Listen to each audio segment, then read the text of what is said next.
What an obedient crowd we have here today. This hearing will come to order. Good morning, everyone, and welcome to our nation's capital. I am so pleased to convene this biennial hearing in conjunction with the Breakthrough T1D 2025 Children's Congress. It's wonderful to host you and your families at the Senate Appropriations Committee. As the founding co-chair of the Senate Diabetes Caucus, I have long promoted diabetes research as one of my top priorities. Your advocacy for life-changing research to prevent, treat, and ultimately cure type 1 diabetes inspires me. Looking out at this field of blue inspires me, but looking at your faces inspires me even more. Over the years, I have met so many wonderful children living with type 1. Individuals such as my summertime neighbor, Ruby Whitmore, who is going to be testifying today. Carolyn Cordoza from Brunswick, Maine, who is 6 and joins us as a delegate. Aiden Sweeney, whom I first met when he was only age 4, and now he is age 23. There's so many more, including our New Hampshire delegate, Rachel White, who is also testifying today. And there are adults who are living with type 1 as well, including Nicole Wiesendunger, a teacher who has lived with diabetes for more than 37 years and happens to be married to my nephew. I told Nicole I'd work her in. More than 170 delegates have traveled to Washington from across the United States and 5 other countries to share with members of Congress their personal stories of what it is like to live with type 1 diabetes.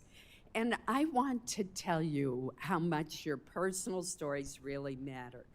They motivate and educate senators and House members to get involved and to support funding for the research that is necessary to deliver new treatments, more effective technologies, and one day a cure.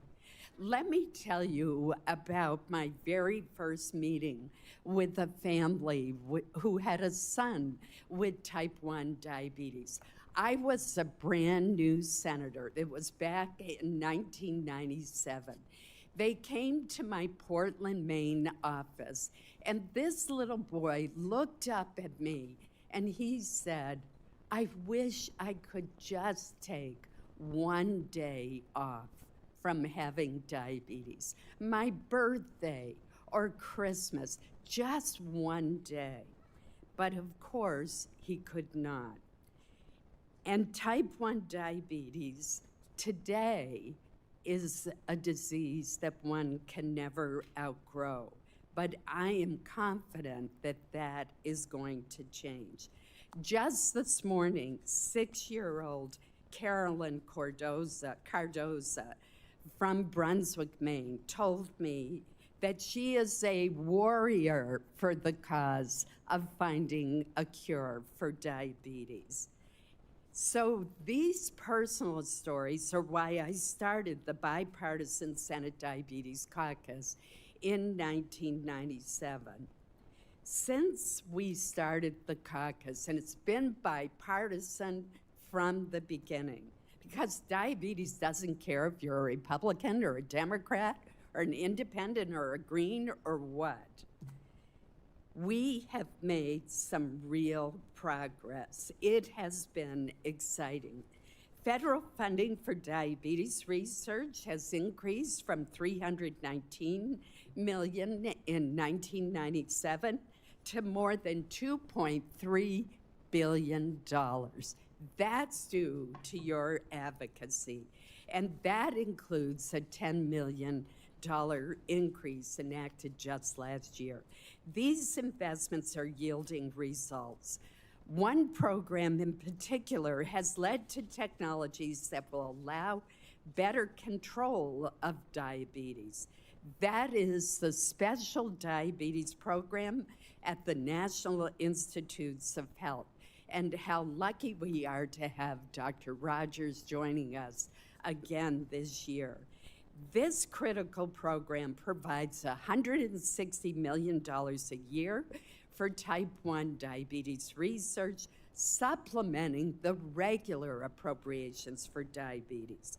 In 2017, the Special Diabetes Program led to the development of the first ever FDA-approved artificial pancreas that can control blood glucose levels automatically. And I'm curious, how many of you here today are using the continuous glucose monitor? All right, that's wonderful. That shows the difference that the research can make. More recently, clinical trial data resulting from an SDB-supported clinical islet transplantation consortium have contributed to the development of the first ever stem cell-based research and treatment for type 1 diabetes. This was developed through research by Dr. Doug Melton at Harvard University, who has 2 children with type 1 and was determined to find a cure. So here's the exciting news, which Dr. Rodgers will talk about further today. Of the 12 individuals enrolled in the clinical trial, 10 of them no longer need insulin after 1 year. Imagine that. So today we can be ever more hopeful that one day we will live in a world where type 1 diabetes can be cured.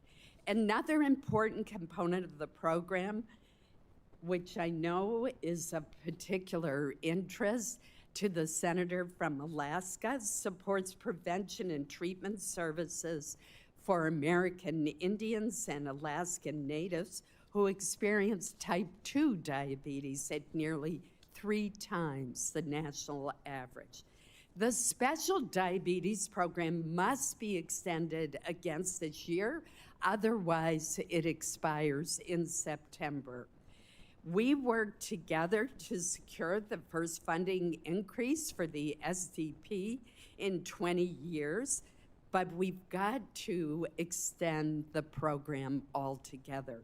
I've introduced legislation with the co-chair of the caucus, Senator Jean Shaheen, to reauthorize this program through the end of 2027. So as you make your visits today, please ask members to co-sponsor that bill so that the Special Diabetes Program does not expire in September. Let me close by saying how it's truly inspiring it is to look out and see all of the children who are here today, their parents and loved ones who have come to DC to share your personal stories and to continue advocating for increased research funding so that we speed up the search for a cure. Your passion and hope for a cure gives us the confidence that it will happen. Thank you so much for being here today, and I will now turn to my friend and colleague, the Vice Chair of the Senate Appropriations Committee, Senator Murray, for her opening statement. Thank you, Senator. Thank you. Thank you. Thank you. Thank you very much, Madam Chairman. And just a point of personal privilege before I speak about this topic, I do want to acknowledge the tragedy in Texas, and our thoughts are with the families who lost loved ones, and we thank all of our first responders who rushed into danger. I know that all of us here are ready to help Texas recover and rebuild, and I say that on behalf of all of us here in this committee. And with that, thank you again, Chair Collins, for again convening this really important, impressive hearing to talk about the NIH Special Diabetes Program's critical work that supports life-changing research for millions of people who are living with type 1 diabetes, and in particular to hear from all the kids and young adults who are living with type 1 diabetes who came all the way here today to talk about why this program matters. I know all of you have traveled from all over the country. I don't think anybody made it here from Washington State. It's a long trip, but, oh, in the back, awesome. Great to see you. And I want you to know that your voices make a huge difference in making sure that Congress takes action to treat and eventually cure type 1 diabetes. It's important that all of us understand your experiences with diabetes, which is, of course, what this hearing is all about. And, of course, it is important that we improve our understanding of this disease itself, which is what the NIH Special Diabetes Program is all about. This program has a great history of accomplishment, getting new artificial pancreatic devices to market, bringing us new medication to delay type 1 diagnosis, and improving care for patients with serious complications, and more breakthroughs that we all know are just around the corner. This work is life-changing, which is why I do want to really express my concern today about the fact that the Trump administration is terminating or freezing more than 260 grants from the National Institute of Diabetes and Digestive and Kidney Diseases. The care and research that people are counting on is really in jeopardy, and your voices are important today. 4 of those canceled NIDDK grants are in my home state of Washington, including a clinical trial looking at blood pressure in 200 hemodialysis patients and a grant to train the next generation of researchers. And I know that at Columbia University, President Trump terminated funding for research on how type 1 diabetes affects bone strength in kids. I don't think anyone here needs us to explain why that's so important. We need to strengthen bones and avoid fractures so everyone can run and play and compete in sport and live life to its fullest.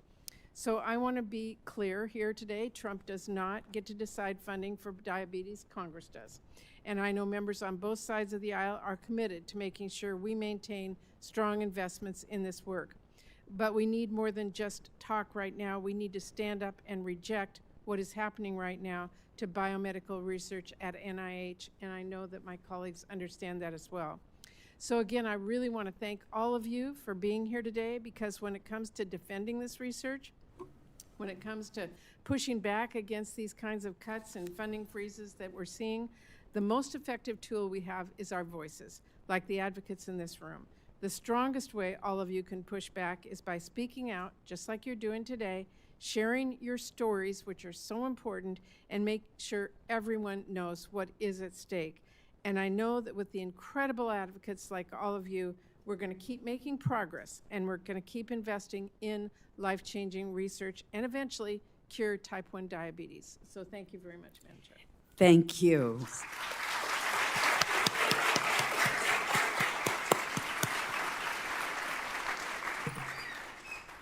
I mentioned that Senator Shaheen from New Hampshire has been my longtime co-chair of the Senate Diabetes Caucus. We work together as a team with many of our colleagues who you see here today. She is delayed because of a session in the Senate Armed Services Committee. She will be joining us later, but she's asked that I quickly read a brief opening statement before we turn to our witnesses. This is from Senator Shaheen. I want to extend a warm welcome to all of the witnesses and the more than 170 advocates who have traveled to Congress today to participate in this year's Children's Congress. Your tireless advocacy for yourself, your families, your friends, and to everyone living with type 1 diabetes, including my own granddaughter, is truly inspiring. While I regret that I cannot be with you in person, I do want to take a moment to recognize Rachel White from Northampton, New Hampshire, not far from Maine, she didn't write that part, I added that part, who you will be hearing from shortly. Rachel's story is one that has deeply moved me.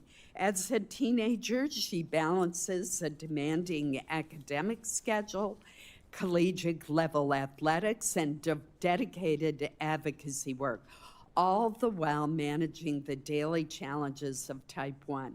She will share what that means in her own words, but let me say from my family's experience, it requires extraordinary discipline, strength, and resilience. To my colleagues, I urge you to listen closely to these advocates. Their stories are powerful reminders of the urgency of our work. We must do more to support people living with diabetes, starting with increased federal investment in research through the NIH and the Special Diabetes Program. Thanks to these programs, we stand on the brink of a cure. This is the moment to deepen our commitment to these advocates, not to abandon it. We must also finally pass comprehensive legislation to make insulin affordable for every American, namely our bipartisan Insulin Act I have co-authored in previous Congresses with Senator Collins. Thank you again for sharing your stories and for being here today. I wish you all a meaningful and memorable Children's Congress. Thank you, Senator Shaheen. Thank you.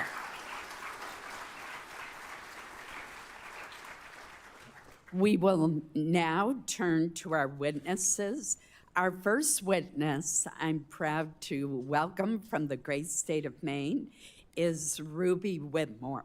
Ruby is 16 years old and was diagnosed with type 1 diabetes at age 5. I have known Ruby literally her entire life. She is a rising junior and plans to major in biochemistry in college with the goal of working in the emergency medical field of trauma surgery. Ruby, thank you so much for making the journey down from Maine to be with us today. Our next witness, as I mentioned, is going to be Rachel White from Northampton, New Hampshire. Rachel is also 16 years old and was diagnosed with type 1 at age 11. She is a nationally ranked tennis player who aspires to play tennis at the collegiate level. Rachel, thank you for being here today to share your story. After Rachel's testimony, we will hear from Katie Bone. Katie was diagnosed with type 1 at age 11. Today, she is a professional rock climber, and her passion for climbing led her to local Ninja Warrior competitions. She made her debut on American Ninja Warrior TV show, becoming the youngest champion in the American Ninja Warrior Women's Championship history. She's now working hard to qualify for the Olympics. Katie, thank you for being here today. Finally, we are delighted to welcome Dr. Rodgers. Dr. Rodgers is the director, this is a mouthful, of the National Institute of Diabetes and Digestive and Kidney Diseases, or NIDDK, at the National Institutes of Health. Dr. Rodgers has led this institute since 2007, and he's here today to talk about the research advances made thanks to federal funding for diabetes research and the Special Diabetes Program. Dr. Rodgers, I want to thank you most sincerely for coming back every single one of the Children's Congresses that I have chaired since you have been head of the Institute, you've been here to update us on the developments. I thank you for your dedication to this cause. Thank you all for joining us. With that, we are now going to start with Ruby's testimony. Thank you, Ruby. Good morning, Chairwoman Collins, Senator Shaheen, Ranking Member Murray, and members of the committee. My name is Ruby Whitmore, and I'm a 16-year-old student from Old Town, Maine. I'm honored to speak with you today, not just as someone living with type 1 diabetes, but as a student, an athlete, a volunteer, and someone who dreams of becoming a surgeon. Diabetes runs in my family, so it wasn't a total surprise when one summer my parents noticed the signs and took me straight to the doctor. I was just 5 years old. Now, more than 10 years later, I can say I've learned how to manage the disease, but it's also changed my life in ways that most people never see. Managing type 1 diabetes isn't something I ever get a break from. Even when everything is going well, it's always there, like an extra layer I have to think about that others don't. Playing sports makes it even more complicated. I've had to learn through experience how to balance my blood sugar before a game or during a race, and there have been times when I've had to sit out and treat a low in the middle of practice or a game. It's frustrating sometimes because I don't want to worry about numbers, carbs, or whether my sensor is still reading correctly. But being open about those challenges has helped me take control of them. It's made me stronger and more confident in who I am. Despite the challenges, I've never let diabetes define what I can or can't do. I play soccer on both school and travel teams. I run track. I serve as my school's Best Buddies chapter president. I even had the opportunity to volunteer at Northern Light Eastern Maine Medical Center, working with patients in both general care and neurosurgery. My goal is to become a doctor, a trauma surgeon, because I want to help people the way my care team, especially my endocrinologist, Corey Webb, helped me. He has made a lasting impact on my life, and I hope one day I can do the same for someone else. I volunteer in part because T1D has given me perspective and empathy for those in need, who also face extraordinary challenges, often without the support and resources that my family and friends have provided. I want to take a moment to talk about my family.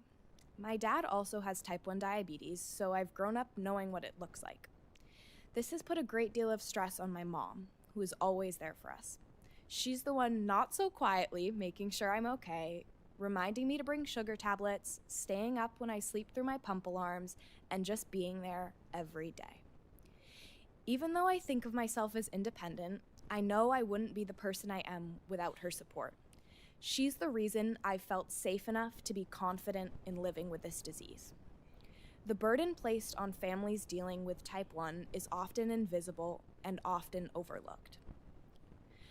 I've been lucky to have access to the latest diabetes technology, like continuous glucose monitors and advanced insulin pumps, which have made it possible for me to live a full, active life. Advancements like these have been made possible by the Special Diabetes Program. I want to thank you for the recent extension of the SDP because it supports groundbreaking research and brings us closer to better treatments, and one day, a cure. I never want a young girl to think she can't play sports because of her insulin pump. I never want a family to skip doses or ration supplies because of cost.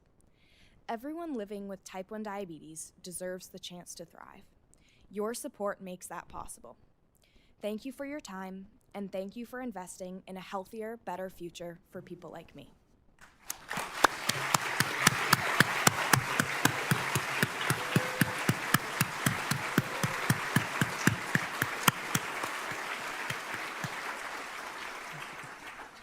Great job, Ruby. Thank you. Rachel, would you please deliver your testimony? Good morning, Chairwoman Collins, Senator Shaheen, Ranking Member Murray, and members of the committee. Thank you so much for giving me the opportunity to be here today. My name is Rachel White, and I'm a high school student, a nationally ranked junior tennis player, and I live with type 1 diabetes. My diagnosis came just before I turned 12.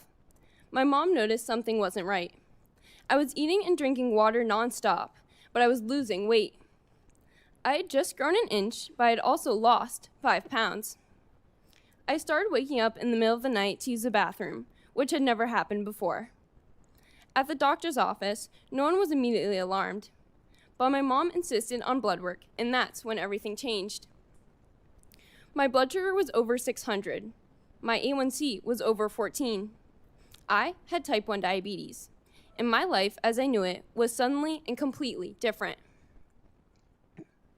At 11 years old, I had to learn how to manage a disease that has no cure and never takes a day off. That was the scary part. A typical day for me now starts at 6:30 a.m. I eat the same breakfast almost every day because it helps keep my blood sugar stable. I do the same for lunch and snacks, even though it gets boring, because steady blood sugars help me get through my intense school and tennis schedule. I train for tennis anywhere from 1 to 3 hours a day. It's a true passion of mine. My goal is to eventually play tennis at an elite college. But tennis with T1D is a real challenge. I carry juice with me at all times because I tend to have low blood sugars when playing. I check my blood sugars on changeovers, not to get an advantage over my opponent, but to make sure I am safe. Having low blood sugar can make me feel dizzy, unfocused, and there's a risk of passing out. While most players think about winning the next point, I have to think, am I crashing? Do I need juice? Did I take too much insulin? Adding this extra challenge to an already mentally demanding sport is difficult, at times very frustrating. However, I choose to move forward. Every single day, I am making complex, high-stakes decisions while trying to live the life of a normal teen. That's why I am here today to ask you to please keep supporting the work that makes life with T1D a little more livable and one day curable. Thank you for extending the Special Diabetes Program through September. The research that SDP funds is the reason we have better devices, smarter insulin pumps, and more hope than ever. I hope you'll extend the program for years to come so it can continue to deliver treatments and cures that will improve the lives of millions of Americans like my own.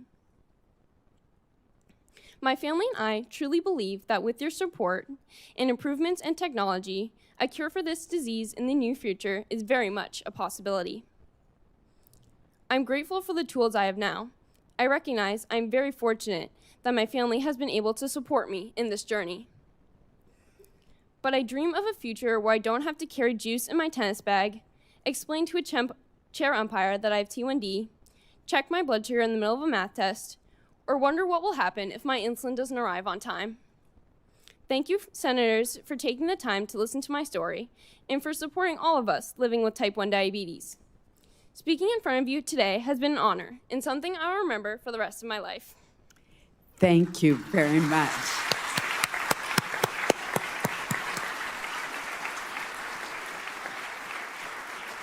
Great job. Katie. Good morning, Chairwoman Collins, Senator Shaheen, Ranking Member Murray, and members of the committee. Thank you for the opportunity to share my story. When I was diagnosed with T1D at age 11, my very first question to the doctor wasn't, why me? It was, can I still climb? Climbing has always been my passion, and I decided right away that T1D was not going to stop me from achieving my goals. That mindset has helped shape everything I've done since then. From earning a spot on the youth and elite U.S. climbing teams to becoming the youngest champion in American Ninja Warrior Women's Championship. I've learned how to compete at the highest level while managing my diabetes around the clock. But T1D is relentless and carries an enormous toll on my body and my mental health. It isn't something I can pause or ignore. It's often the simplest things that aren't visible to the outside world that are the most difficult. Sleep is a constant struggle. I consistently wake up to alarms or unexpected highs and lows, and when you're not sleeping well, you're not recovering well. All it takes, because a lot of us with T1D carry it well. We have to. These challenges are very real, but I'm still inspired by the progress that has been made. Challenges are very real, but I'm still inspired by the progress that has been made and hopeful about the potential cures to come. Today, I wear a continuous glucose monitor on my arm. It gives me a blood sugar reading every 5 minutes and lets me see trends in real time on my phone. That technology means I don't have to stop climbing or competing just to poke my finger. I also use an insulin pump to stay in range during training, competitions, and even during overnight filming for American Ninja Warrior. The development of this technology did not happen by accident. It is a direct result of policymakers like you, who have funded the Special Diabetes Program. In fact, a new study finds that the SDP has led to at least $50 billion in federal healthcare savings. That's more than a 10-fold return on your investment. That's why I'm here to strongly urge Congress to renew the SDP. The program funds the science that makes T1D more manageable, and it brings us closer to cures. For millions of Americans with type 1 diabetes, the SDP means hope. It means the development of cell therapies that can replace insulin-producing beta cells. It means disease-modifying therapies aimed at preventing, slowing, halting, or even reversing T1D progression. This week at Breakthrough T1D's Children's Congress, I've had the opportunity to meet so many young people like Rachel and Ruby, who are also leading amazing lives because of research breakthroughs. We all imagine what our lives will be like when we have cures. I know we will get there thanks to you. Thank you again for hearing my story and being our champions. Thank you.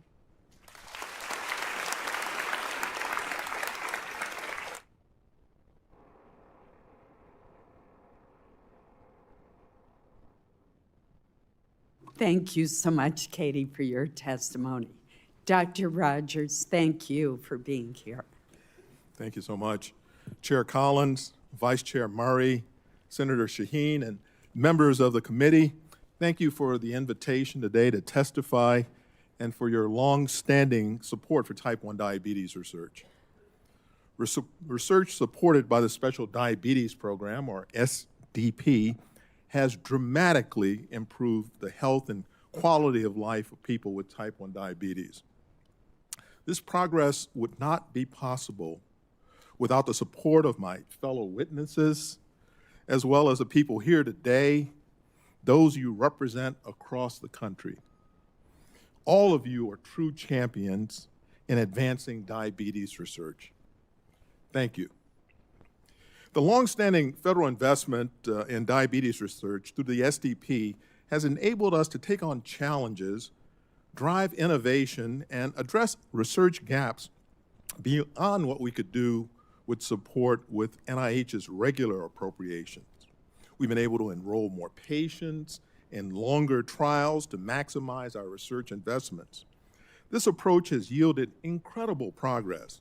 For example, SDP-supported research has culminated in the first ever FDA-approved preventive therapy for type 1 diabetes, the first ever FDA-approved cellular therapy for type 1 diabetes, and multiple new FDA-authorized artificial pancreas devices that have become the standard of care for many people living with type 1 diabetes, including the children who you polled in the room today. These therapies were just far off goals when I first testified about SDP-supported research in 2007. Today, they are realities that directly benefit people with or at risk for type 1 diabetes. These advances were made possible thanks to your long-term investment in research, our close partnership with organizations like Breakthrough T1D, and the dedication of our clinical study volunteers and their families. While we celebrate this progress, we are also vigorously building on it. A major current research goal and a high priority for people affected by the disease is to find a biological cure for type 1 diabetes.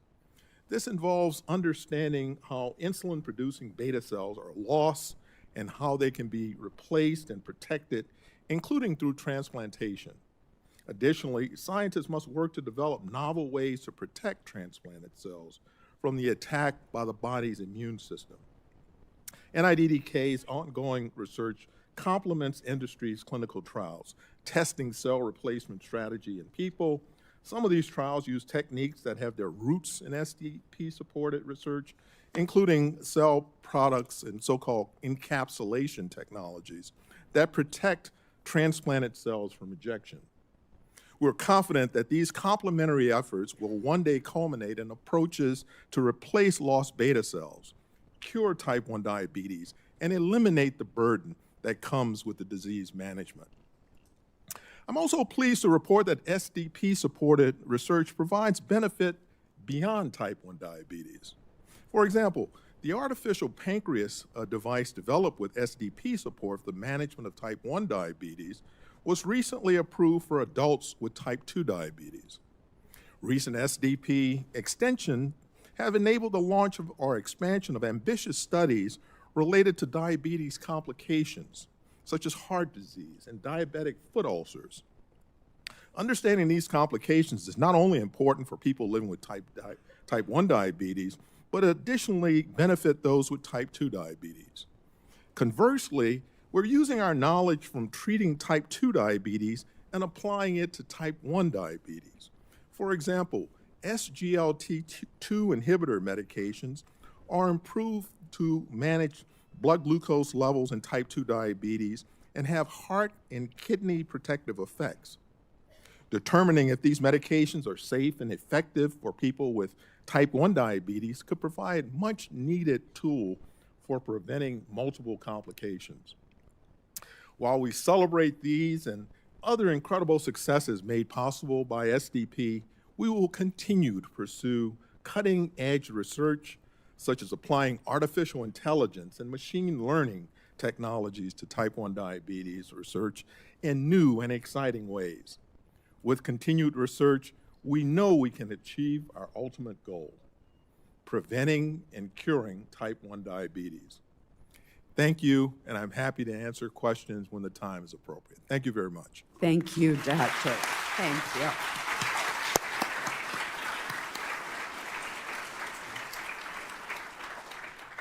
Ruby, I want to direct my first question to you.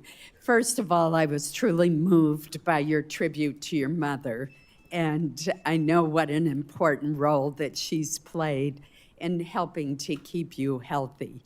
Your family, unlike some others, has had a lot of experience with type 1 diabetes, including your dad. But a lot of your friends, your coaches, your teachers have had no experience with it.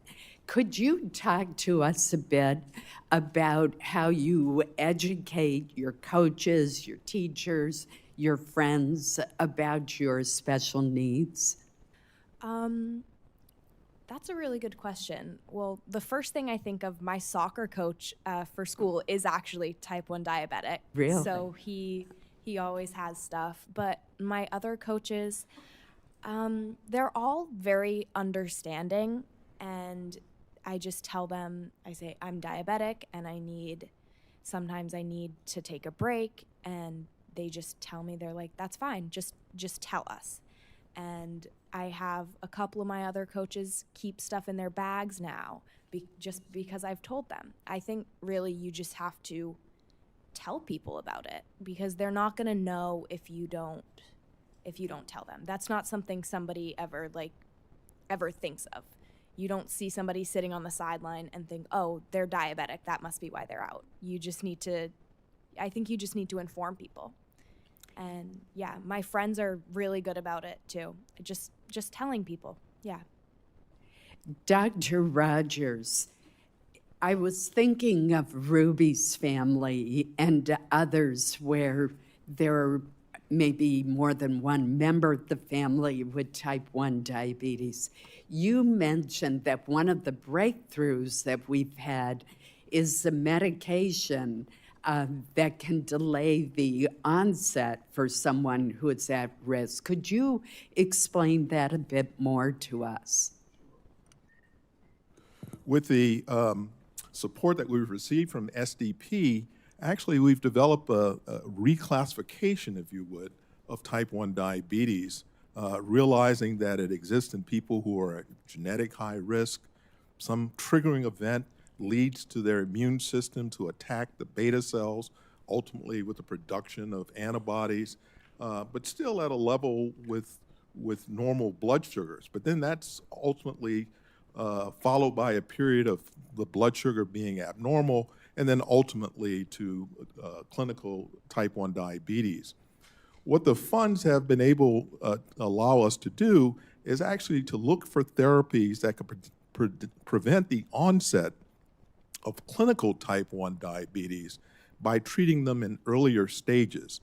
Initially, when the blood sugar is not completely abnormal, but still high, and then an earlier stage when only there's a presence of these antibodies. And in fact, a number of years ago, following the work that was done in a consortium that we developed called TrialNet, a drug, teplizumab, was actually developed with this intended purpose. And it has shown for the first time that one can delay the onset of type 1 diabetes for at least 3 years in individuals who receive this therapy. 3 years may not seem like a lot, but imagine not having to inject insulin and manage the disease and the other issues. And we have on the drawing board and a pipeline in this TrialNet other medicines that we hope that might have that same effect, either alone or in combination. But teplizumab is the first FDA-approved therapy for that treatment. We have a lot of members here today, so rather than going on to the next question, I'm going to yield to Senator Murray.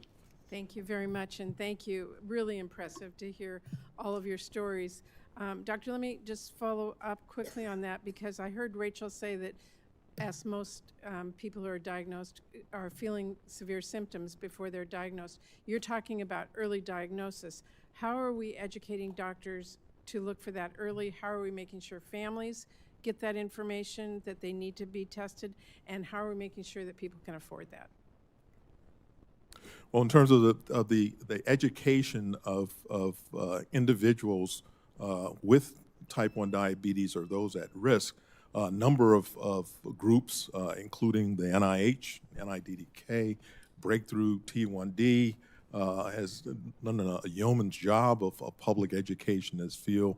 The professional societies, the American Diabetes Association, the Endocrine Society, and many others understand the work that we're doing and make sure that their physicians who are specialists in this area are well aware of it, both once it gets FDA approval, but even to enter patients into clinical trials to make sure that other advances become available. And, you know, when patients typically present, they may present with something called diabetic ketoacidosis, which is really a very troubling condition. So if you know that you're at high risk and you enter in one of these particular trials, and you're able to get a early indication that this may be the path, entering someone in such a preventive trial could very likely prevent them from developing that very serious. I think one of the things is to make sure all parents and doctors and physicians and people who see young kids are giving them the information they need to get in early, so I appreciate that. Yes, thank you.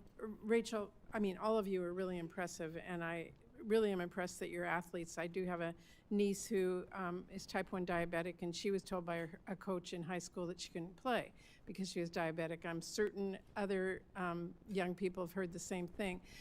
What's your advice to young people today to get past anybody who says you can't participate because of that? You seem to have accomplished that so well. Yeah, I mean, it's definitely way harder. There's many more factors you have to think about when you're being an athlete, and for me, I tend to go low because I'm always running around on the court. Tennis is very physical and it's only you. So I would give advice to younger people that you can do anything you want and not to let diabetes stop you from going to play soccer or going to play tennis or doing really anything you want, because diabetes definitely makes things more challenging, but there's nothing you can't do. Yeah. And you talked about invisible challenges, I think, Ruby. What are those invisible challenges, so we all know?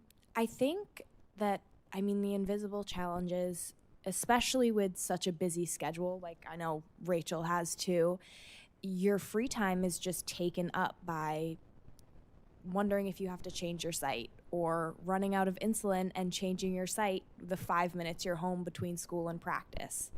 And just thinking about, just thinking about everything all the time, especially now. I mean, a lot of you guys are probably driving now too. Just thinking about your blood sugar before you get on the road, and thinking about how much time you're going to have before your practice or school if you're low and can't drive.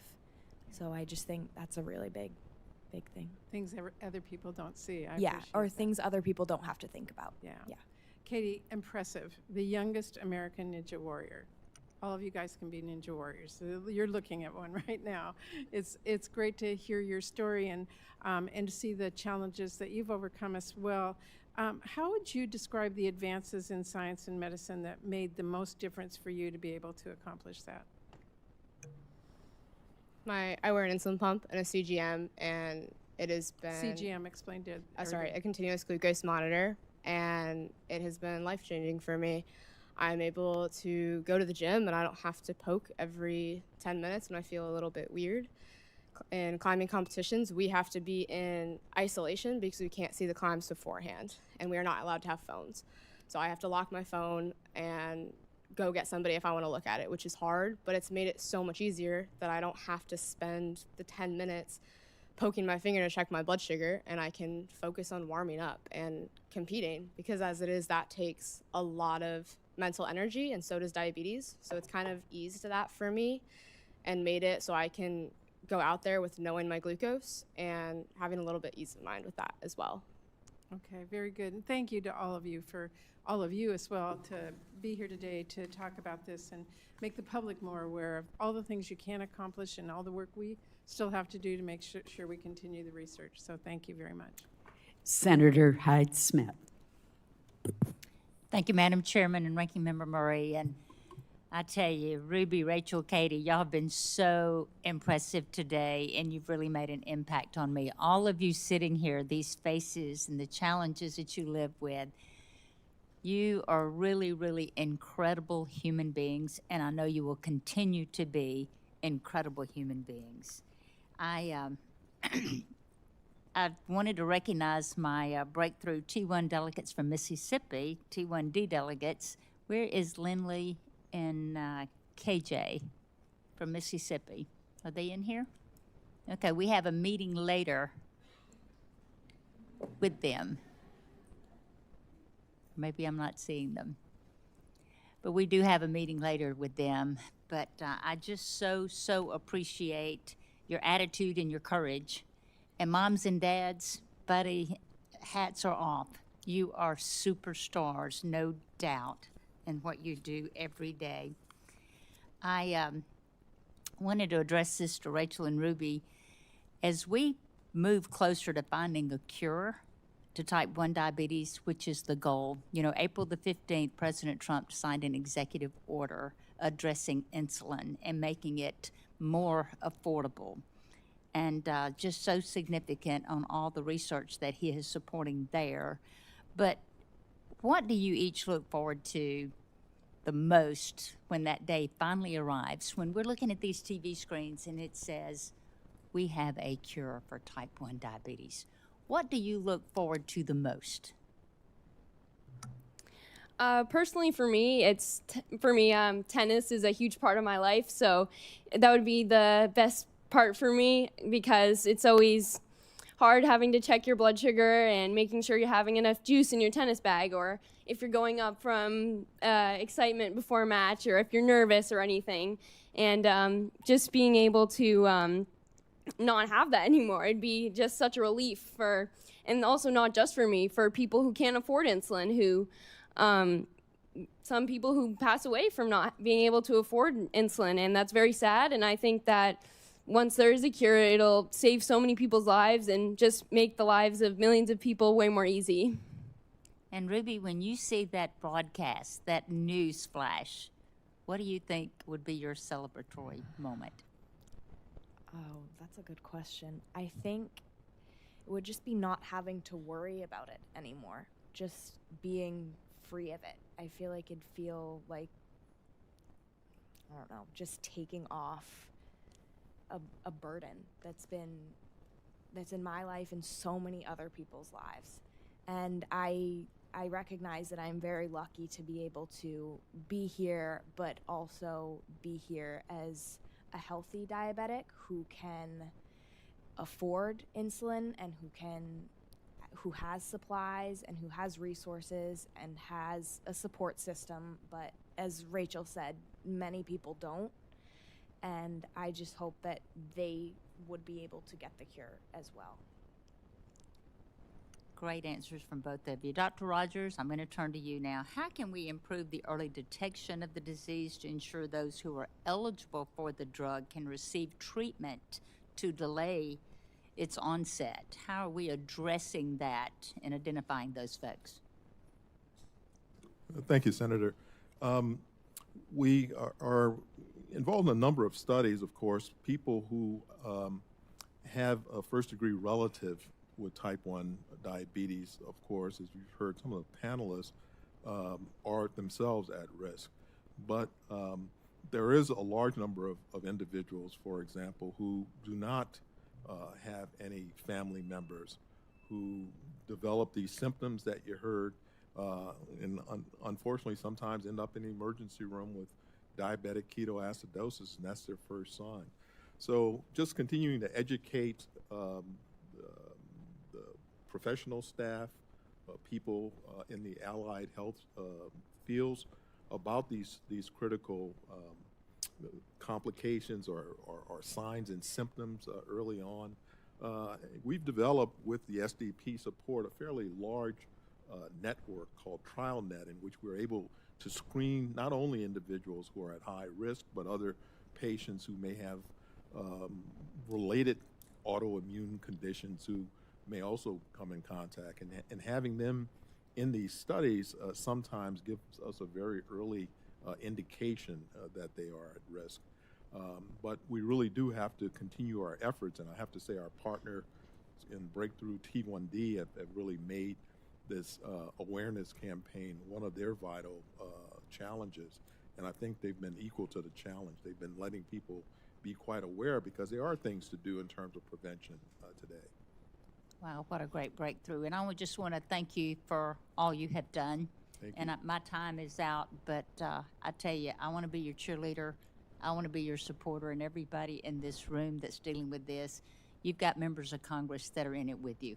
We don't know the anxiety that comes with this every day like you do, but we know what our job is, and our job is to find a cure, and we're not going to forget that. Thank you. Thank you.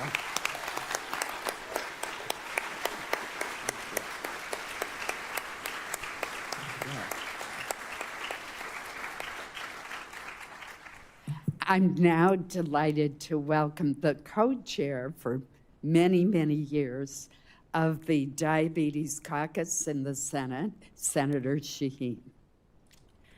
Thank you, Chair Collins, and I appreciate your letting me sneak in since I'm in the middle of a defense bill markup, but I really wanted to be here to thank all of you who are members of the Children's Congress for being here today, for your advocacy every day, and for your willingness to speak up about the need, as Senator Hyde-Smith said, to find a cure. And none of us forget that at any time.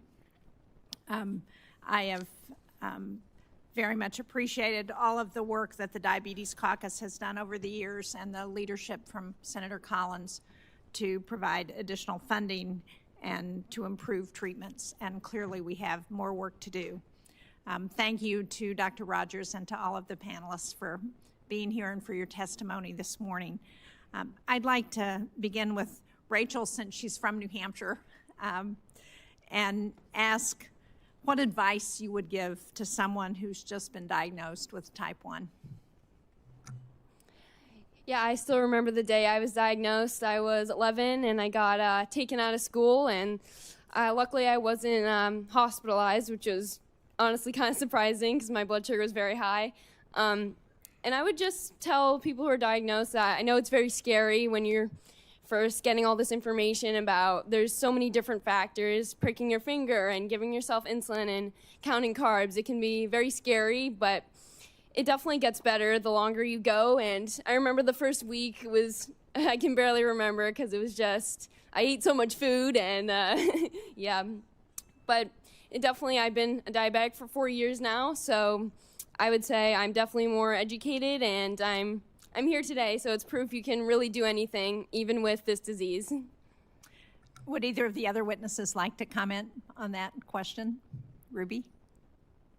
No, I think Rachel covered it. I think that's Great. That's pretty much what I was gonna say. Yeah.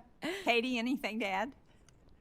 She did a great job explaining it, but it is terrifying at first, and it is incredibly scary. And even for me, 8.5 years later, it is still hard, but I had to figure out how to make it work because I wanted so much with my life, and I still do. And I wouldn't necessarily change what happens to me because it has given me so many incredible opportunities, one of them being here. And a newly diagnosed person also has so many incredible opportunities and a bright future if they want that. So yeah, it's just not giving up and figuring out how to do it because it's hard, but you're still here and you can make an incredible life out of it. Thank you. Thank you to each of you. Excuse me. Dr. Rodgers, I'm concerned that this administration has terminated or frozen more than 260 NIDDK grants in 29 states that total more than $120 million. In addition to these cuts, the proposed NIH budget would slash NIH funding and potentially gut NIDDK by combining it with other institutes. So can you speak to how important it is that we continue to fund diabetes research, including ongoing trials and prevention initiatives, and why that should be prioritized and protected from reductions? Well, Senator, we really, some of the major accomplishments that we've discussed today is one very good example of why your continued support for ongoing research in diabetes, particularly type 1 diabetes, is so important. We're really on the cusp of some major breakthroughs, especially related to cellular therapies and finding a biological cure. We have studies that I've told this committee about before. TEDdy study, the environmental determinants of diabetes of the youth. What is it that triggers the autoimmune disease? We required studying some 425,000 at-risk kids to enroll 6,000 from the age of birth to 15 years. And I'm happy to report that the very last patient turns 15 this year. And so we're already on the cusp of understanding what some of these triggers are. And that's the kind of work that we have to roll up our sleeves and really continue, because that's where the cures will manifest themselves. And so I couldn't give you a better explanation of why this support has been so important, and ongoing support will be especially important. Well, that's an excellent explanation. Thank you very much for the great work that NIDDK continues to do. And thank you to all of the delegates from the Children's Congress for being here. Thank you, Senator Shaheen.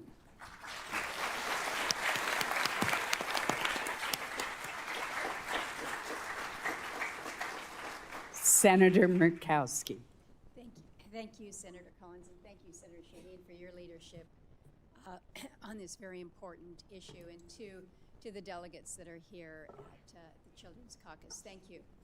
Thank you for not only being here, but your advocacy on behalf of so many, and to the witnesses that have shared your stories with us here in the Senate. Know how important it is to have your voices, your fears, and your determination shared here. It encourages us, it motivates us to do more for you and with you. So thank you for that.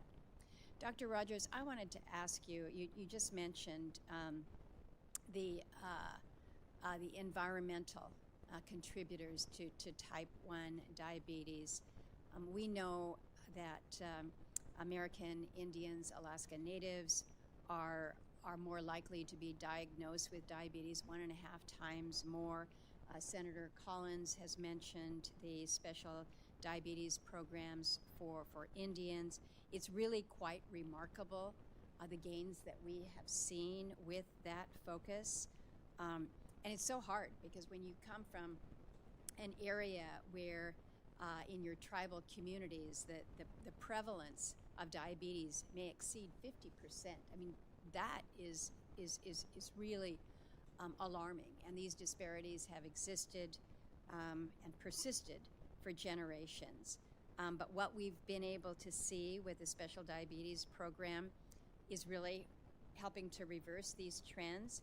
It's not only helped reduce diabetes-related complications, but led to a remarkable 54% reduction in new diabetes diagnoses among American Indian and Alaska Native youth, which is extraordinary. It's also contributed to a 50% reduction in end-stage renal disease among Native people with diabetes.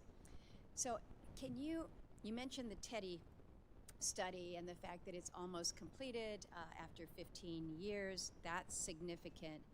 Are there other strategies or other efforts that are underway to include diversity of races and ethnicities where we know that there's greater prevalence of diabetes? Sure. Thanks for that question, Senator. And you're absolutely right. The special diabetes program aimed at American Indians, or SDPI, has been a sort of a program that is run in conjunction and in parallel with this SDP program. There, the aim is the implementation of the provision of care for individuals with diabetes. Now, what we've learned, and in large part due to the SDP, in conjunction with the Centers for Disease Control, NIDDK has a program called the SEARCH program, in which we are looking for diabetes in youth and adolescents, including type 1 diabetes. But something very remarkable, you mentioned the high prevalence of diabetes among American Indians and Alaska Natives.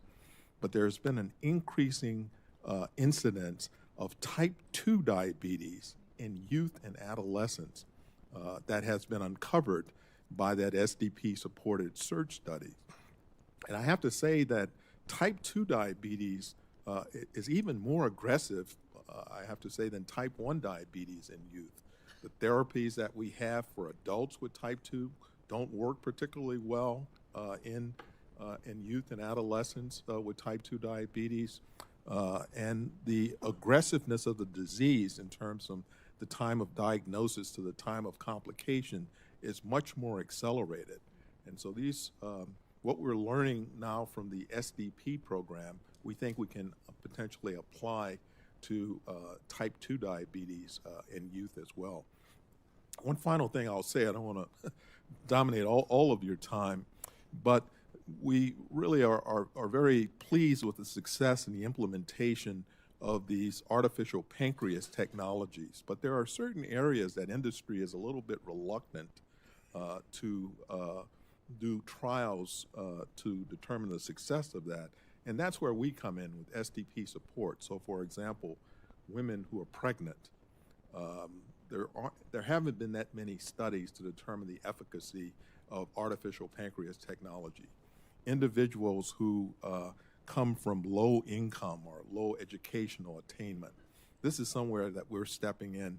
And it turns out that in the preliminary study, just minor modifications to this technology allows it to be utilized for a greater percentage of the population, including individuals, Alaska Natives and American Indians. So that's just one example or two examples of where we're moving in this area. Promising. We need to do more. There's too many that are counting on all of us to again find this cure. Thank you very much, and thank you to our witnesses. Thank you, Senator Murkowski. Senator Durbin, you've been very patient. Thank you. As the designated male senator, I noticed at one point it was 7-1, 8-1, and I saw Senator Collins smiling. It's exactly the way you like it. It's an honor to be here and to participate in this, and I'd like to mention a few things. About 10 years ago, I went out to NIH and I met with Dr. Francis Collins, who I consider to be an American hero for all his leadership at that agency. And I said, what can I do to help? And he said, what we can do is make sure that every year we have a steady increase in research funds for so many different diseases. If you can give me 5% real growth every single year, we'll light up the scoreboard with all sorts of things that are going to make life better for young people who are here and for other people. So I came back here to the Senate and Appropriations Committee, which I've served on for a few years, and I enlisted the help of a number of people. My friend Patty Murray, who was here earlier, as well as Roy Blunt, who was a Republican senator from Missouri, who chaired the committee, Senator Collins, who was part of it, Lamar Alexander, a Republican from Tennessee, and we managed to, over the span of 10 years, increase NIH funding from $30 billion to $48 billion, just steady increases, for $18 billion over 10 years. And good things started being reported. Now, that's the good news. Now, the bad news. President Trump's budget for this next year eliminates all of the increase that we put in. It goes back to $30 billion, where we were 10 years ago. And that means we're walking away from research opportunities that can lead to cures and can lead to an improvement in lives across the United States and around the world. And here's the good news. You're looking at the first line of defense to make sure that doesn't happen. People who are gathered here, the senators, have the ultimate decision as to how much money is going into medical research for diabetes and for other purposes. So we need you to help us by encouraging our colleagues to join us in the struggle to stop the president's budget and to put in place a real investment that will make a difference. The second point that I want to make is one that is somewhat personal. Well, one of the justices on the Supreme Court is Sonia Sotomayor. Some of you have heard of her. T1D, type 1 diabetes since age 7. She's a fan of baseball, Yankees fan. She said to me, I'd like to go to a game in Wrigley Field and watch the Cubs play the Yankees. So I took her and a couple friends to the game several years ago, and she was testing herself during the whole game, but didn't stop her 1 second. The point I want to make is the highest level in the U.S. of courts and justice is the Supreme Court, and there is a woman in that position who since age 7 has been dealing with type 1 diabetes. She's a great asset to our country, as you will all be. The last point I want to make that I think is very important is that we've had an impact already. Decisions have been made in terms of funding agencies. And Dr. Rodgers, can you tell me how many NIDDK employees have left because they were fired, placed on administrative leave, or accepted a buyout since the beginning of this year? Thank you, Senator, for the question, and thanks for what you said prior to that direct question about the role of the Senate in terms of the budget. We appreciate those increases, and as my boss, Dr. Bhattacharya, mentioned at this hearing, the president's budget does recognize a cut, but this is really the beginning, as he said, of a close negotiation and discussion with members on the final budget. With respect to the number of workforce, some of the reductions were intended to centralize some of NIH's administrative function. I can't give you a precise number because retirements continue, but we're doing the best with the numbers that we have to try to make sure we're as efficient as possible, getting funding out to our investigators and making sure that the success that we've made so far don't take a back step. Can you tell me how many NIDDK grants have been suspended or terminated this year? Well, in terms of overall terminations, I really, again, can't comment on the specifics of that because, as you're aware, some of these terminations are currently involved in appeals and litigation. I'd have to get back with you on that, but I think the And in fact, some of these efforts are are government-wide, so they are well beyond what NIH can control. Doctor, I don't want to put you on the spot. You're a friend and an ally, and we've worked together over many years. So I'm going to set this line of questioning. But to the audience, I want to make it clear. There have been dramatic cuts made in grants, some related to type 1 diabetes, and there have been termination of people working in this agency who have critical expertise for the future. If we're going to stop this, we've got to stand together, both political parties, and say that's the end of it. Research is part of making America great. Thank you very much.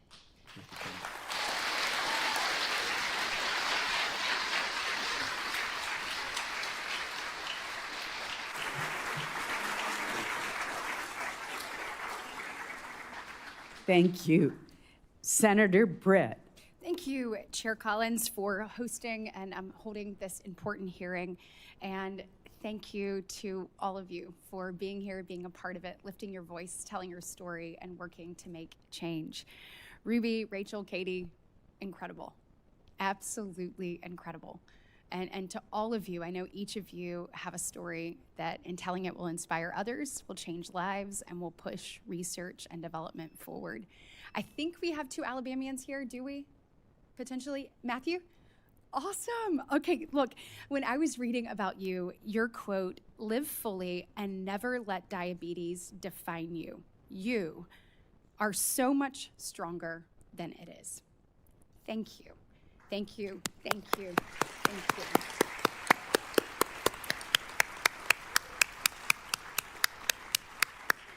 And is Meg here by chance?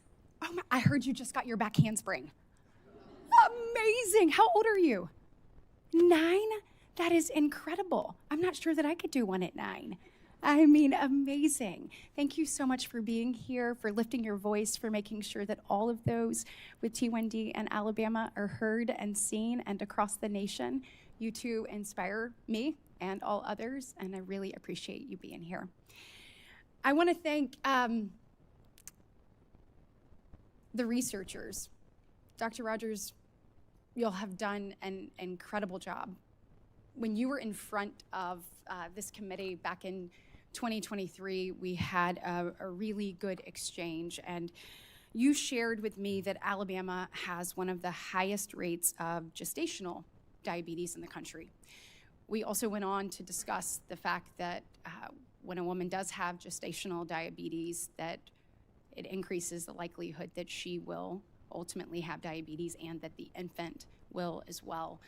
My question to you is, what are we doing? How is NIDDK supporting research on how best to manage diabetes during pregnancy and to ensure that the health of mothers and children are at the forefront of this research? Thank you, Senator Britt. As you or some may be aware, current practice in obstetrics and gynecology is to do an oral glucose tolerance test, usually in the 3rd trimester of pregnancy, to determine whether a woman has diabetes, gestational diabetes. And we know, as you just indicated, that having diabetes, gestational diabetes, puts that mother as well as the child that she's carrying at risk of subsequently developing diabetes in the future. Treatment at that level may be too late because the period of time of which dysglycemia or high levels of glucose have occurred may be present a month, 2 months, 3 months earlier. We started a study called Go Moms. Of course, everything in government has to have an acronym, and that's an acronym that stands for determining the glucose levels in gestational diabetes. And we're putting on these continuous glucose monitors in the 1st trimester to determine exactly when the dysglycemia. I'm pleased to report that the very last patient since I spoke with before you in 2023 has just delivered this month that child. And very similar to the TEDdy study, we hope to have the results of data analysis, looking at these complex pictures that occur on the CGM within the next 6 months to a year. That will inform us when one potentially should be intervening, and then one can then determine whether that earlier intervention has a positive benefit, both in terms of the mother and with longer follow-up the infant. Thank you so much. And look, in my remaining minute, I was heartened to read the new potential cures for type 1 diabetes that were published in the New England Journal of Medicine a few weeks ago, and I'm sure everyone in here shares that enthusiasm. As a policymaker, I want to make sure that potential cures for T1D don't take us down the same road as insulin. So if you look back at insulin when it came to the market in 1923, but over 100 years later, it is still unaffordable for so many. And so how do we make sure that we balance creating an innovative place in research and development where people are rewarded for that, but not at the expense of being able to get these incredibly important drugs or treatment to people nationwide? Sure. Well, NIH obviously doesn't have a particular role to play in pricing of insulin or other drugs for that matter, but our role is ultimately in developing cures. Of course, people with type 1 diabetes and a substantial number of people, even with type 2, require insulin to live. And our goal is really to focus on developing a cure so that insulin, their own cells are producing the insulin as the example. And we have developed a series of other drugs early on that have gone to industry that can stimulate the insulin production even in the remaining cells. That's where we stand. Okay. Our goal is to better understand and to develop treatments, preventions, and curative strategies. Thank you. And Chair Collins, just last thing, I want you all to hear this from all of us. This is an issue. There are many issues that you see in the news that unfortunately divide us along party lines, but this is not one of them. And Democrat, Republican, we all stand united in making sure that we have the research and the treatment and the availability of these things for each and every one of you. And if you will, as a parent myself, I have a 15 and a 16-year-old. I have a dear friend who has more than one child with T1D, and watching what all she does to make sure that her child is successful and that they have what they need and that they're ready. It's a constant process. And so will all of you incredible delegates join me in giving a huge round of applause to your parents who work day and night and make sure that we have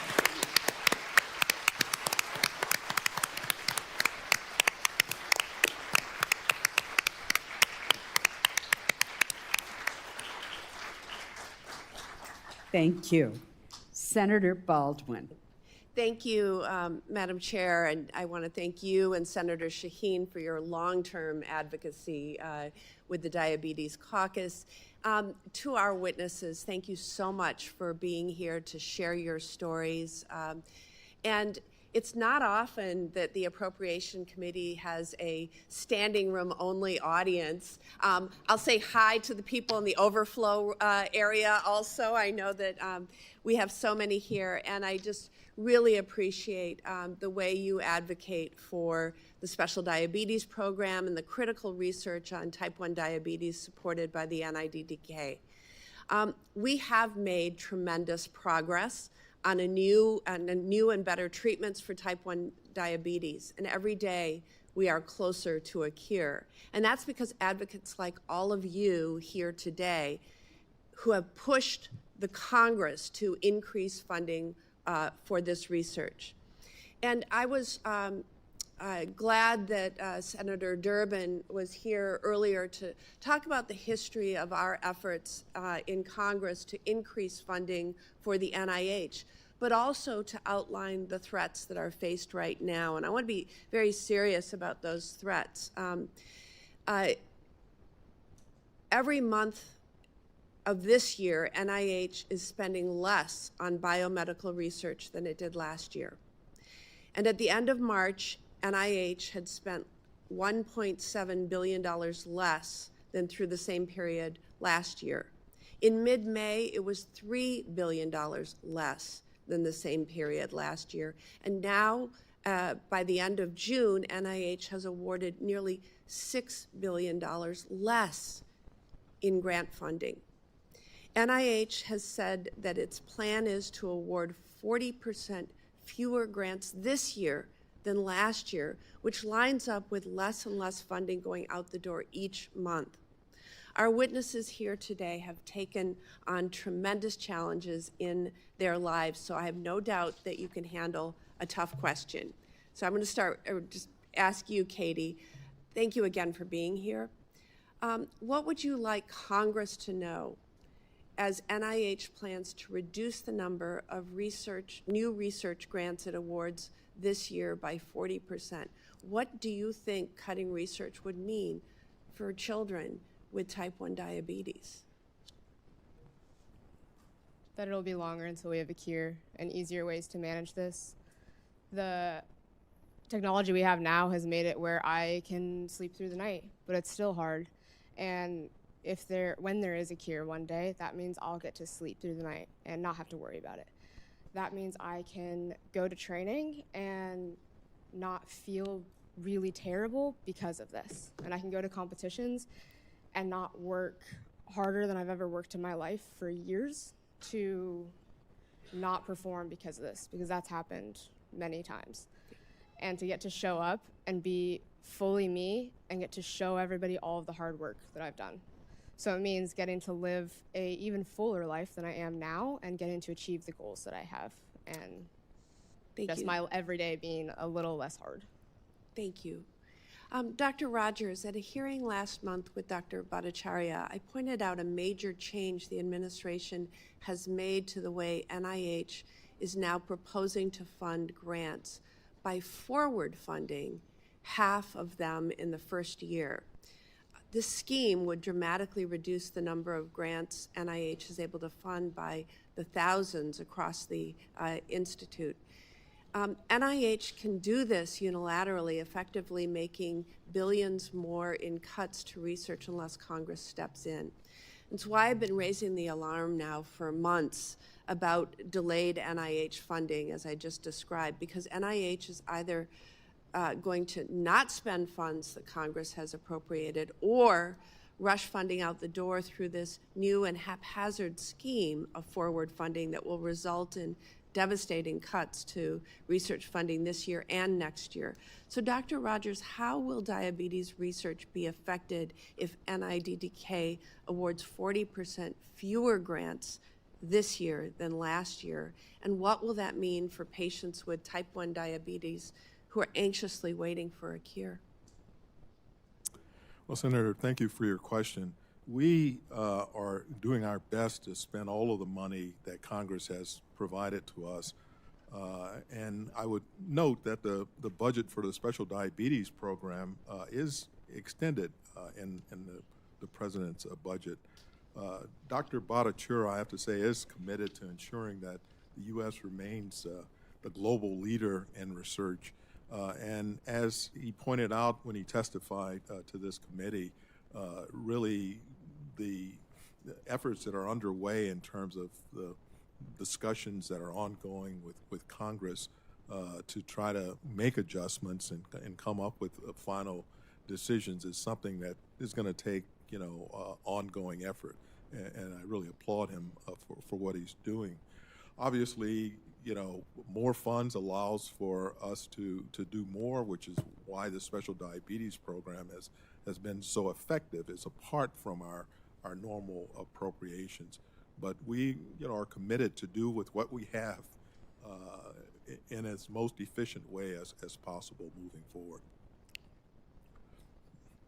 Thank you, Madam Chair. Thank you. Senator Moran. Chairman Collins, thank you very much for this hearing. Generally in the Senate, I feel like I'm at least the same age as my colleagues. I don't feel old. In today's hearing, I feel significantly older than the audience, but I'm delighted that you're all here, and your presence makes a difference. It highlights for us on a regular basis the importance of medical research, and it's always useful for us to see the individual lives that are impacted. Things can be about numbers and they can be about dollars, but in order to get our attention and get the necessary action on our part, it's useful to see that humans, our friends, our neighbors, our constituents, our family members are impacted. So I appreciate all of you being here today and making the case for sufficient resources necessary. And while Senator Collins has not yet introduced her bill, she has announced the intended introduction. And Senator Collins, I won't say that I'm going to co-sponsor the bill until I meet with my juvenile diabetes kids from Kansas so I can tell them first. But trusting your judgment and your capabilities and your expertise and knowledge that you and Senator Shaheen, your dedication, there's a likely supporter from Kansas for the passage of this legislation. And so, again, delighted that, thank you.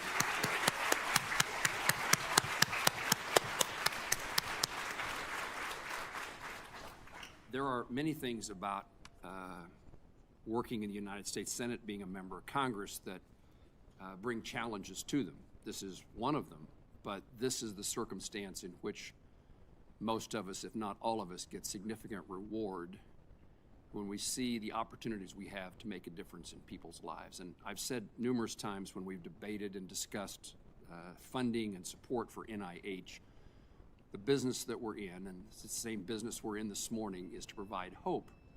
Hope that there's a brighter future, hope that there's fewer people affected by diabetes, hopeful that the cures and treatments are more effective, and that we can rid ourselves, our families, and our children from juvenile diabetes. So I'm really pleased to be here and lend my support to this effort. Dr. Rodgers, you've been an expert, provided your expertise. I thank you for your public service and commitment to finding cures and treatments. And tell me, if you would, you've been here since 2007. What's the most impactful advances that in understanding and treating type 1 diabetes that you've had in your tenure? But more importantly, tell me what the future looks like. Well, thank you, Senator Moran, for that question. I think I would just highlight a few, some of which I mentioned in my opening statement. The idea now in this period of time that we actually have a drug available that's FDA approved that can prevent by at least 3 years and a substantial number of individuals the development of clinical type 1 diabetes, I think is a very important advance. One that we hope to replicate because we have, on the drawing board or in the pipeline a series of other drugs that be used either alone or in combination that might yield equivalent or perhaps even better results. Having cellular therapies now to be a biological cure is something that I'm very excited about, and that possibility to report to you perhaps in the 2 years from now or maybe 4 years from now of that success is very important to me.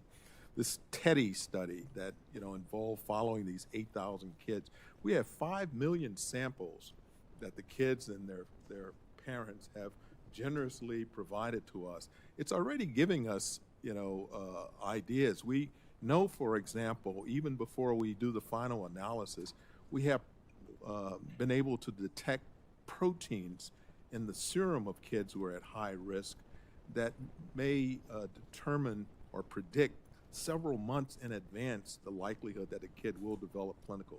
So to get these kids into preventive studies is very important. And sort of moving forward, thinking about using your own pluripotent stem cells to get them encapsulated. We're working with chemical engineers to develop a way to expand and to get these cells so that the antibodies don't get in to attack it as it did in the first place, but to get the insulin out. That's really extremely exciting. We're taking a page from the oncology and the immunologist field. They're using something that you may have heard of, CAR T cells, and applying that technology as a way to prevent the ongoing autoimmune disease potentially in individuals with type 1 diabetes from attacking either their existing cells or potentially transplanted cells. That's something that I really look forward to reporting to you in the upcoming meetings. But I'm very excited about these results. And I have to say, again, with a lot of thanks and appreciation for the Special Diabetes Program, because this would not be possible at all without your ongoing support. Thank you. I usually hear CAR T cells in regard to cancer research and cures, and it's nice to know that the potential opportunity that exists here, because we've seen such significant outcomes, improvement in outcomes in cancer. Thank you. Doctor, thank you. Thank you very much, Senator Moran. Senator Van Hollen. Thank you, Chair Collins, and it's great to see all of you. Thank you for convening this hearing. Great to see the Children's Congress delegates filling this room. Dr. Rodgers, thank you also for your leadership. And I received letters from two Marylanders who are part of the Children's Congress. One is from Garrett Cohn, who I look forward to meeting later today, who said, and I'm quoting, "I was diagnosed with T1D when I was 2. I rely on an insulin pump and continuous glucose monitor to keep my blood sugar in range. I must monitor them all the time." Then I also received a letter from Andrew Manitos, who said that the day after my 7th birthday, I found out I had type 1 diabetes. Having type 1 diabetes is not easy. I have many sleepless nights. I have to miss class, sports, and even have to go to the hospital if my blood sugar goes too low or high. But even with type 1 diabetes, I don't slow down. That was the overall message, that as long as we make sure that all of you have what you need, you don't have to slow down either. And I want to thank the Ruby and Rachel and Katie for your testimony. I have just one question. I don't know which one of you is in the best position to answer it, but based on what Andrew Manitos said, the challenges he faces with whether it's sports activities or other school-related activities and having to balance that with dealing with type 1 diabetes. How do you go about juggling that? And would you be able to do what you do without the advances that we've made so far?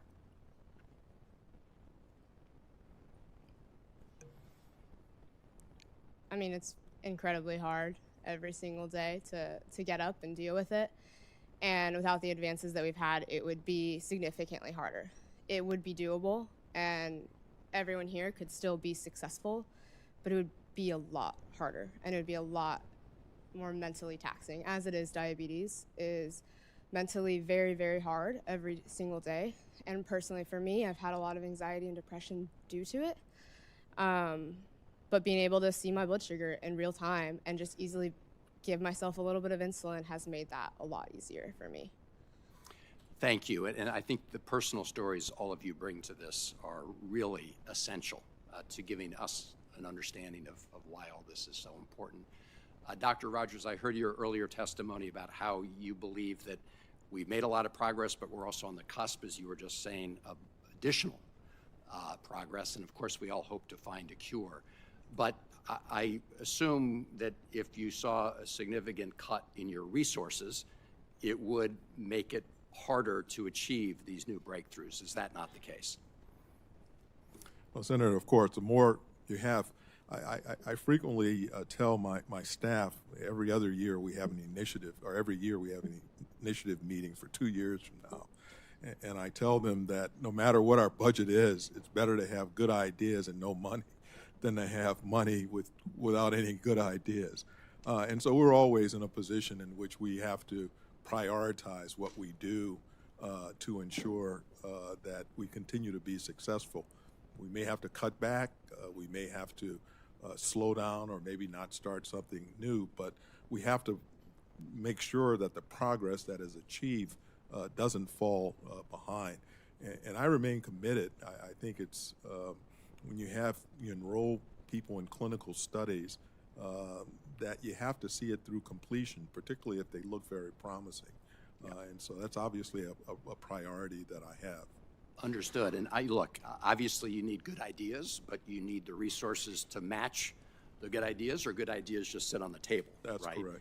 And I want to make sure that they're not good ideas out there that could lead to a cure, that we're not providing the resources to pursue. So I want to thank you for the work you do. I want to thank all the delegates here. And I will say, Senator Collins, I was proud to co-sponsor your earlier reauthorization and look forward to co-sponsoring the next reauthorization. Thank you all very much. Thank you. Thank you. Appreciate that. Thank you, Senator. Senator Ossoff. Thank you, Madam Chair. Thank you for convening this hearing. It's powerful to be in the presence of so many young people. Thank you for being here with us and for holding elected officials accountable through your presence and your example. And thank you to our witnesses as well. Dr. Rodgers, NIH collaborates with CDC on the special diabetes program, correct? That's correct, Senator. And have you had positive working relationships with many of your colleagues at the CDC? Very positive relationship. I mentioned one earlier on, the search for diabetes in the youth, which has been funded through this special diabetes program. And it's not only detecting that there has been over time an increase in the incidence of type 1 diabetes, but also in type 2 diabetes. What I was taught when I was in medical school, we called it adult onset, but we're seeing this now in kids 10, 12, 14. And that would not be possible without the collaboration that's long-standing now with the Centers for Disease Control. And appreciate your work at NIH. And the CDC does vital work for the nation, yeah? Correct. And I know, Dr. Rodgers, you don't produce the budget request, so this is not directed at you personally.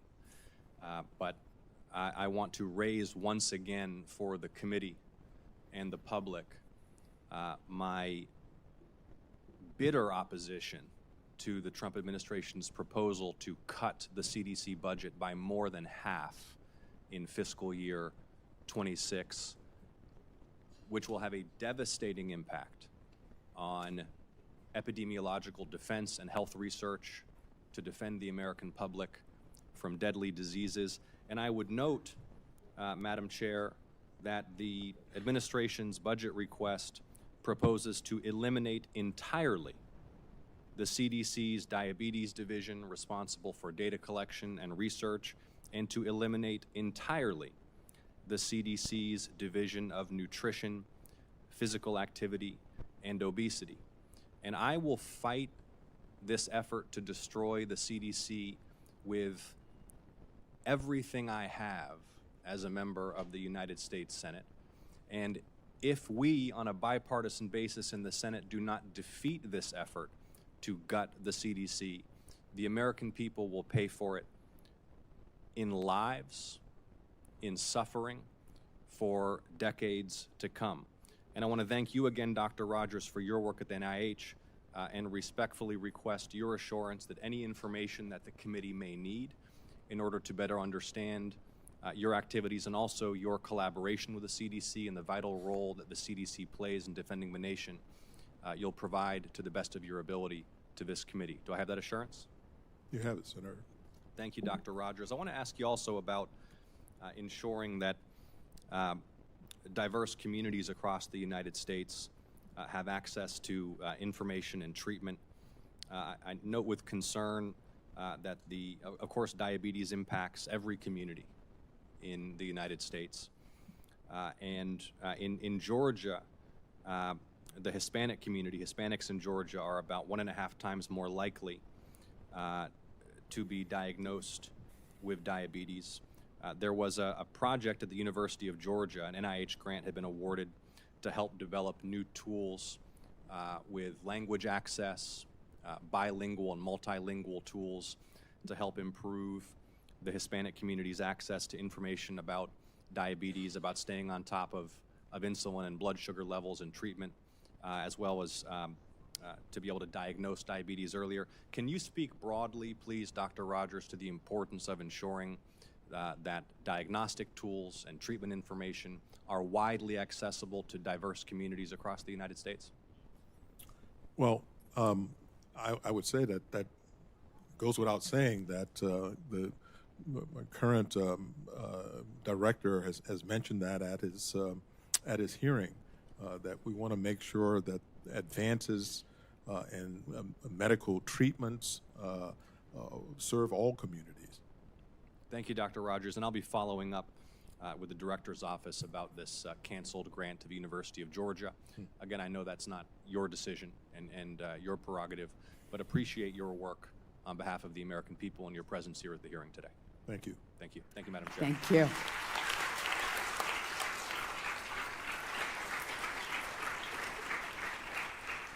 I'm delighted to call on my friend and colleague, Senator Hoeven. I would note that there's a roll call vote on, so I believe that Senator Hoeven will be our last questioner, and then we'll wrap up this great hearing. Thank you. Thank you, Madam Chair. And I noticed that you're perfectly color coordinated with our Children's Congress. That's on purpose. I knew it. I knew it.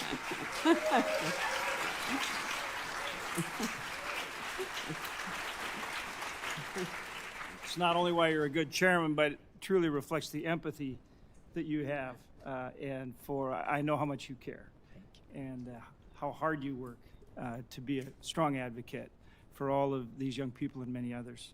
I do want to acknowledge right off the bat that Nina Kritzenberger from Hillsboro, North Dakota, I think is here somewhere. Nina, are you here? I know I'm going to meet with you later, but I think she's here someone with all of you, and I want to thank you all for coming and let you know there's somebody here from my state, and I look forward to meeting with her later on today.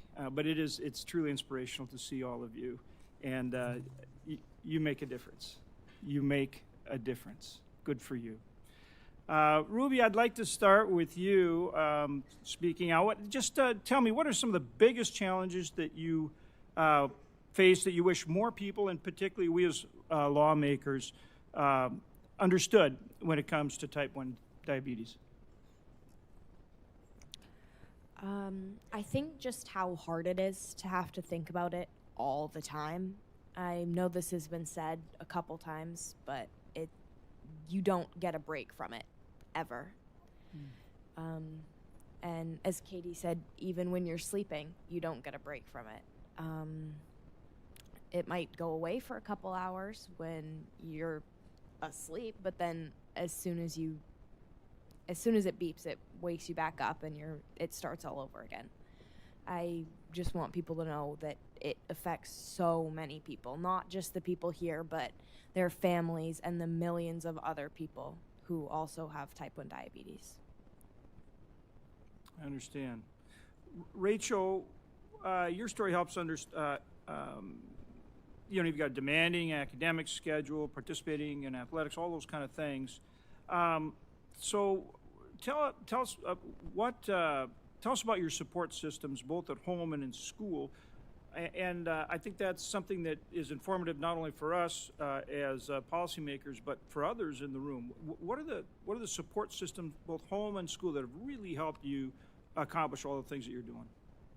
Yeah, I'm very grateful to have my mom and dad right back here, and they're very helpful, especially with changing my pods and my continuous glucose monitors. I have it right here on my arm, and they're very helpful with helping me managing it and reminding me if I'm going low or going high, and especially I'm a high-level tennis player, and especially during a tennis match when I can't always be looking at my number when I'm in the middle of a match, and my mom especially, she helps me by making sure I know when to have juice if I'm going low, or giving me insulin, and I'm very grateful to have them. They're awesome parents.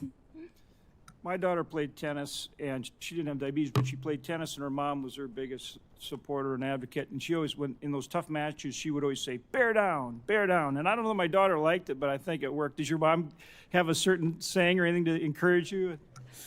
I don't know if she has a certain saying, but she's definitely always in my corner cheering. Even in the not so great moments or when I'm not playing my best, she's always in my corner, always cheering me on and always supporting me. Yep. That's awesome. That's awesome. And then, speaking of athletics, obviously, Katie, I mean, amazing, what you can do. I always kind of wanted to be a ninja warrior, but fell woefully short. So I really admire you. What would you say to, obviously, you've shown and are showing that anybody can accomplish whatever they truly set their mind to do. How would you advise people to be successful, to have the kind of determination and grit it takes to accomplish whatever they want? I mean, what would be the advice that you would give them? To never give up. If it's something that you really want to do, it's not necessarily going to be easy, but it is going to be worth it. My sports as it is, outside of diabetes, getting to the point that I've gotten has been very hard. I'd be up at 5 a.m. I'd go to strength and conditioning. I would go to school, and then I'd be at the gym for 6 hours and get home and still have to do school and try and recover and go to bed. And then on top of that, I still have diabetes. So it has taken so much work and years to get to the point that I'm at. And for diabetes, everybody here, and I've gotten a lot of comments about this, that I make it look easy, and it's not. So it's okay to struggle, and it's okay to feel the emotions and to feel not okay, but that it is worth it, and getting to your goals and what you have always dreamed of doing is worth it. And for me, I've wanted to go to the Olympics since I was 3 years old, and that is something that I have never stopped reaching for, even though there's been more bumps in the road than anybody will ever know. So I think you summed that up so well, and I think for anyone listening, the work ethic and what goes into achieving, what goes into winning. I love football, and the Chicago Bears were, a long time ago, really good, and they had a coach by the name of Mike Ditka, and he said there's a lot more to winning than just wanting to. You've summed up perfectly all the hard work. For sure. People see the trophies and the goals and the records, but they don't see the amount of tears Bingo. and hard work that it takes to get to that point, and what I've had to do to get to that point.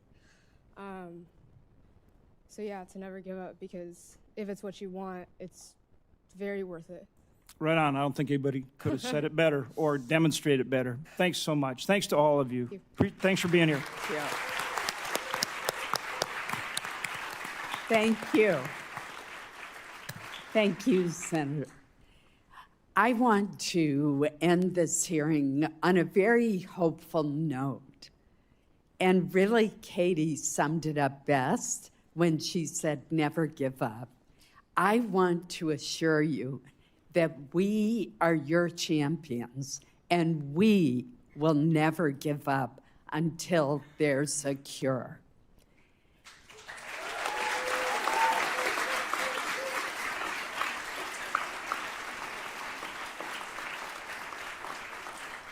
And in the decades that I personally worked on this issue, from when I first founded the Senate Diabetes Caucus way back in 1997, I can't tell you the progress that has been made. I think of those old heavy pumps that used to be lugged around, and now we have the continuous glucose monitor. That was because of the federal investments in research.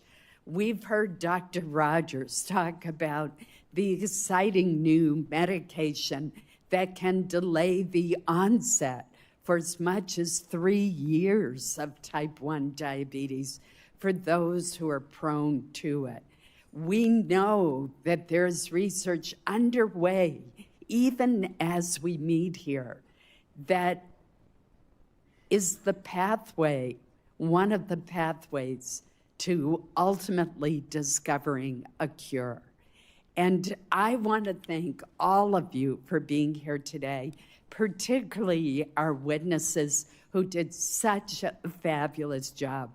Ruby, Rachel, Katie, Dr. Rodgers, thank you so much for being here and for doing a wonderful job.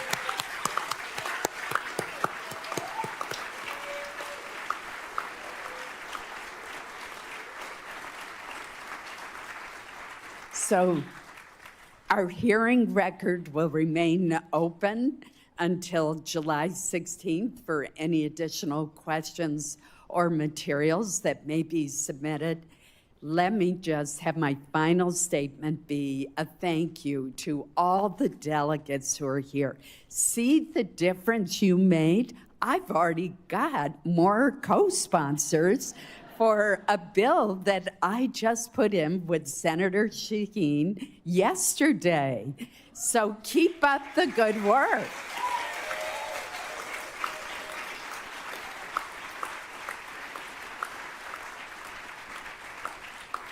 Thank you so much. This hearing is now adjourned.